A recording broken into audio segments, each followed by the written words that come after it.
It's terrible, but it's nice too. Like, I don't know. It is like a depressing season, but I do kind of fuck with the Silent Hill vibe of everything. Like,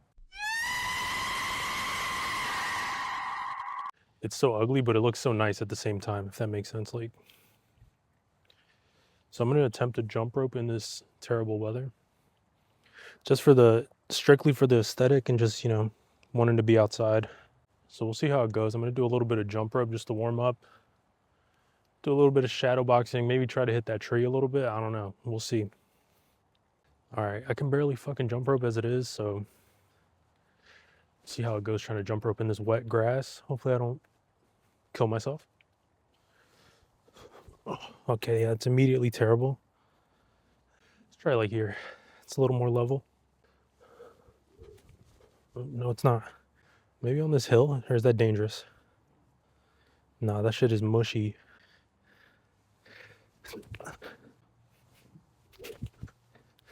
Oh, fuck.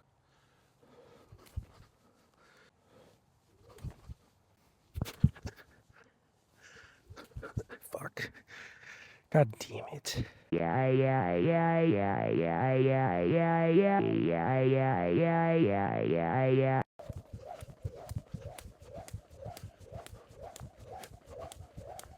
That's so much better. Definitely a lot better. Dude, that's so much better. Feels like way easier than doing it in the grass. Just goes to show how smart I am. Trying to jump rope in fucking in mud.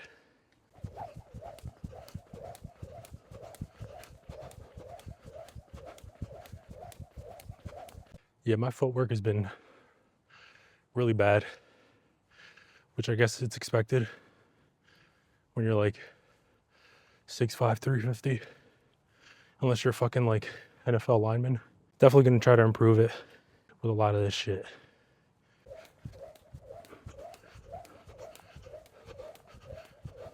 All right, should do it.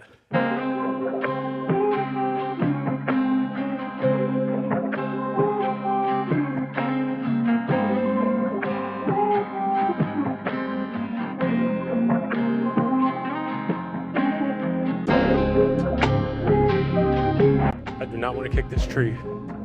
It's all jagged, dude. This is all sharp. Yeah, shit.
Got a fucking boo-boo from this tree.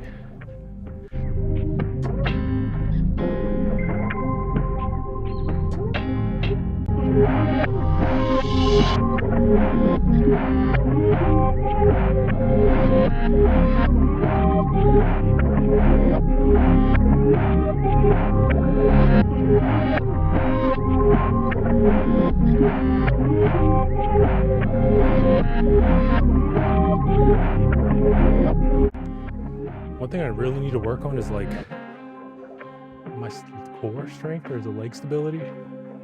Or like if I go to check, I have to put that leg down before returning it. But you should be able just to fire right from it. Like a teep.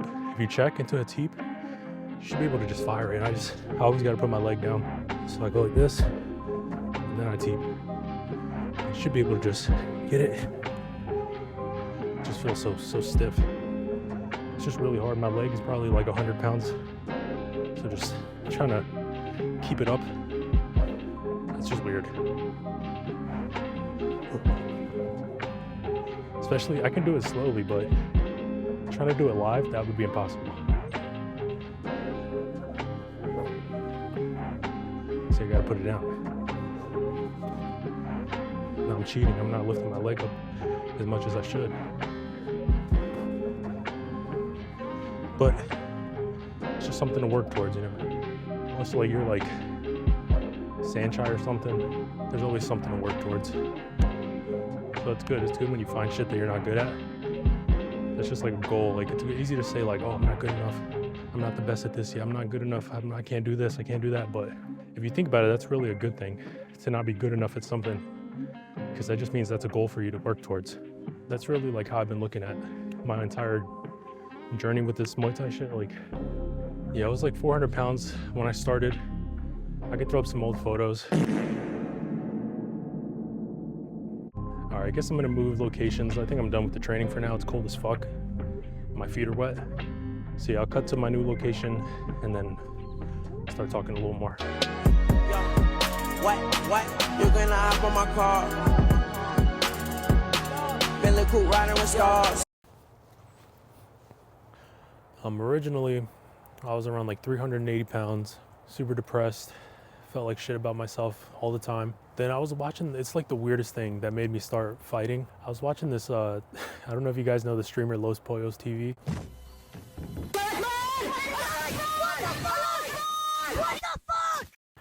I was watching him react to a Gym Can't Swim video. It was about Warhammer, which is like a UFC fighter who just like beat the shit out of his girlfriend. Like it was pretty bad, but I guess they were going over like his history, the overview of him, and they stated he got into a fight with this bouncer, and the bouncer he got into a fight with was my size, and he ended up beating the shit out of the bouncer.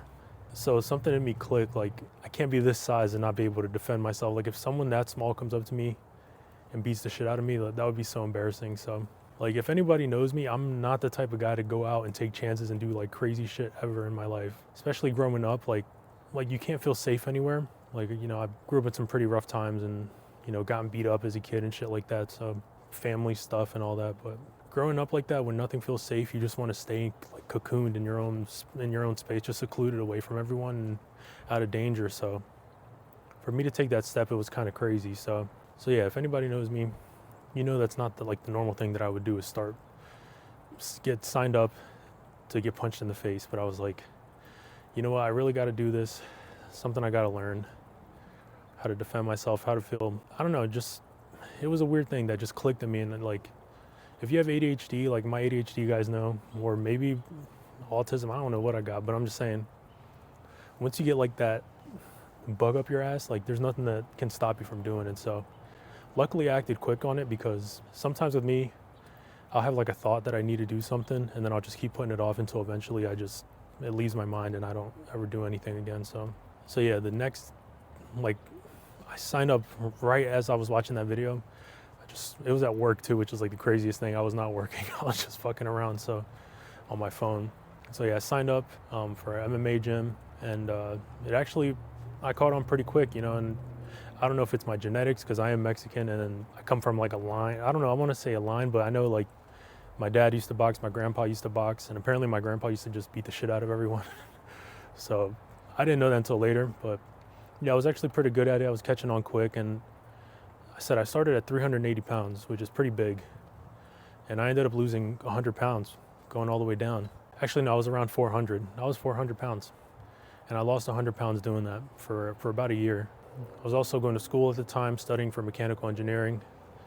And just out of nowhere, it was like I used to drive 30 minutes to work, 20 minutes to class, and I would take the night classes, and then I'd have to drive like an hour home because it would just take me out of the way. So yeah, my transmission on my car goes bad, and I'm still making payments on it, blah, blah, blah. So basically that put a stop to everything. You know, I couldn't afford to go to the fighting classes anymore, couldn't afford to enroll back in school. Yeah, I was just pretty down in the dumps, and I just had to stop going. So that pretty much put a huge pause on my journey, and I ended up gaining all my weight back. And I think it was a 2-year gap since I started again. So yeah, it was a really bad time in my life. I don't know what happened. It was just like, I was always thinking in the back of my head, like, I was never as happy as when I was fighting. Like when I was fighting, I felt confident, I felt good, like I was making progress in life. It's just like it brings a peace to you. Like it is violent and chaotic to be fighting, but it brings peace to you at the same time. You know, it brings calmness in your mind. I don't know if that's because you get it all out there, or it's probably like a bunch of things, you know. But anyways, it was like a 2-year span in there where I just gained all that weight back, gained all my weight back, and then even more. I was up to like 420 pounds. I had a really stressful job, I guess. That same job where I signed up to fight, I stayed there for like 2 years. And, you know, as time went on, I gained all that weight back. You know, I'd hear comments like from people like, oh my God, you gained all the weight back. What happened? Why aren't you doing your fighting anymore? And, you know, when you hear shit like that, it makes you feel even worse sometimes, and makes you shell up even more, if that makes sense. Like it just makes you freeze. Like it makes you paralyzed even more when you hear that kind of negative shit, which even though it was true, and I guess, I don't know if they were trying to help. Anyways, I ended up quitting that job. I was working at Best Buy, which I'm gonna put some pictures here of me working at Best Buy and see if you can recognize me, dude. So yeah, I was working at Best Buy. Eventually I ended up landing another job, like in the leadership role, which was pretty good. And I was taking a huge pay cut, and it was just really depressing. So I was like, you know what, shit is getting way too much. I've been letting life kick my ass pretty much, and I can't keep letting it do that. So I decided pretty much I was gonna sign up LA Fitness, hit the bag, and get right, and then when I'm ready, sign back up for fighting. So that was my plan. I was gonna go, lose a certain amount of weight, get right conditioning, and then sign back up for fighting class. I walk in that day to LA Fitness, start hitting the bag like I usually do. Hitting the bag, and then one of my old coaches, Coach Jeff, shout out to him. I brought him up before. He actually used to coach at my old gym. I didn't think he'd remember me because, you know, I've ran into the other coaches from that old gym, and they just like, you know, didn't remember me at all, or just looked at me like I was, you know, like, who are you, or, you know, something like that. But maybe it was in my head, but they just didn't remember me at all. And I get it because, you know, they see a lot of students. But anyways, yeah, I'm hitting the bag. He walks in, Coach Jeff. I'm like, oh shit. So I take off my earbuds. I'm like, yo, what's up, coach? And then he says, hey, what's up, Angel? Like, just straight up remembered my name and everything. And that just meant a lot to me that he remembered me. So talking to him, he actually has his own gym. And then he was like, yeah, come on by, sign up. And yeah, I guess the fact that he remembered me really meant a lot to me. And so it's crazy. He was only in there for a few minutes, but then yeah, he leaves after we talk about the gym, whatever. Then after my bag session, I go hit the sauna. While I'm in the sauna, sign up for his gym, like while I'm in that sauna, which I know you're not supposed to have your phone in there, but I was in there literally right that same day in the sauna, signed up for his class, and I started going that next week. So it's pretty crazy how that worked out. But yeah, this gym I'm at now, it's really good. There's a lot of community. I met a lot of good people there. My coaches are the best. Coach Hugh, shout out to Coach Hugh, shouting you out, mentioning you. Coach Scrappy, she's the GOAT. It's like a family, so everyone motivates each other. We all spar with each other, get better. It's really good. It's been really good for me. I'm down, I think I was around 400 again when I started there. I'm down 350 now. Coming up on 1 year in November, which is a few months away, or no, oh fuck, it is November. Oh shit. So I've been there a year, so that's pretty good. 50 pounds, probably, over 50 pounds, because I think I was over 400 actually. I'll show you the stats. I got them, I'll put them up here. Lost a lot of weight doing that, and my coaches are great. They're always motivating me, always helping me be better. It's good to see that they actually try to foster relationships with their students, which is the best thing ever. Yeah, I've been really improving, been really motivated to get better. I guess what I'm trying to say is if you're big like me, or even if you're not big, if you just feel like trapped inside your mind all the time, and you know, you're scared of a lot of shit, you're not comfortable stepping out into your zone, you're like recluse, you're introverted, whatever, and you're just tired of it, like you're tired of feeling like shit about yourself, you should sign up and do some type of fighting. It's really good for your brain. I think I've come out of my shell a lot. It's helped me everywhere in life. It's helped me with relationships, with, you know, building with my friends and stuff. And at work, I'm a lot more outgoing. I'm a lot more confident. Like you can do it. It's right there. Like even if you're not the best at it, and it's gonna fucking suck. It's really gonna suck for like the first week or two. But it's like, wow, I'm really pushing myself to this limit, and I'm not giving up on myself. I can see myself improving every time I come in. Like that really does a lot for your mind. And I think you should at least try to experience it. Get like a week free trial. Get whatever at a local gym near you, wherever it is. Just try it out for a week. A lot of them have free trials, and it's gonna be really good. Like you'll see once you do it. I guess one of the hardest things to learn as well is like you really have to parent yourself like in your own mind. You have to tell yourself no. When you feel like shit, you have to do something about it. You got to force yourself to get up. You got to force yourself to do this, force yourself to save money, force yourself to be fit, to be active, to eat right. And that's like one of the hardest things to learn, I guess, was to parent myself. And fighting really does that for me. So it's a great decision I made. Even if I'm like, dude, I'm huge. Like you'll see my footage. Well, you saw it earlier, but like I'm huge, dude, and I'm here fighting. I'm here fucking bouncing around, moving, do whatever the fuck, all because I took that step and I did that, and I'm continuing to progress. I'm losing more weight. It's just really good for you. So I just want to say shout out to all my coaches. Shout out to my boy, Coach Jeff, Coach Hugh, Coach Scrappy. I feel like I'm in the perfect spot right now, the perfect gym, great team around me. Just so weird how it worked out, seeing my coach that day and like seeing Coach Jeff that day. It was almost like fate, and I don't want to get too zesty, but you know, he kind of saved my life. So shout out to him. Shout out to all my team. Pulled me out of a really, really dark place. And you can do it too. Like I was saying, man, if you're out of shape, whatever the fuck, don't wait until you're ready to start doing it, because you're never going to be ready, if that makes sense. You're never going to be ready to take a leap like that. There's no way to be ready for that. There's no way to be prepared. You just got to throw yourself in. Take that step, take that leap, and just see how your life can change. Like even if it's not with fighting, with whatever the fuck, like if you have something in your head you want to do, just do that shit. Like so many people just live their lives. They grow up with dreams, they grow up with like expectations for themselves, and then they just too afraid to try. And I feel like that's most of our society, most of our world is just too afraid to try, to do anything. Because, you know, everything is cringe now. Everything is like, oh, you know, anyone who tries to do something different, they're immediately like trolled or made fun of. Just don't let that be you, you know. Do your own thing. People are gonna whatever. And a lot of the times, actually, people aren't even worried about you. You know, they're all focused in their own world. So don't be afraid to look stupid. Don't be afraid to look dumb. It's all just, it's a part of the process. Like you're not going to get good at something unless you fail. And I'm sure you've heard it all before, but it really is true. It really is true. So yeah, I guess that's it for me. Thank you for watching. Yeah, I guess Sunday is my video day. Shit. Yeah, I'm dropping videos every Sunday. I'm going to try to. So see you guys. Tryna hide from the camera. I ain't going outside.